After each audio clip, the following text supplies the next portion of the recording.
My little sharing. If you're a chiropractor with a fully booked calendar, but your bank account doesn't show it, you're not busy. You're bottlenecked. I observed a practice in Kuala Lumpur. They had over 700 five-star reviews, but they were hard-capped.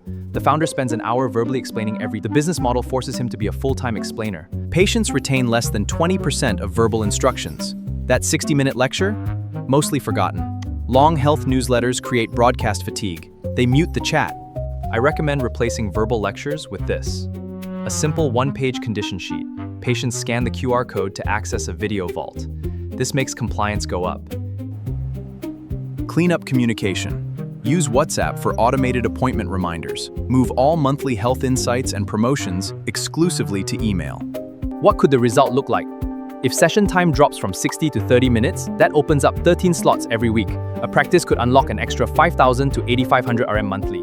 Stop trading your time for revenue. I took my assessment checklist and made it a free kit. Go to mylittlesharing.com, get the free kit, comment system below, and I'll DM it to you. Book a review with me inside.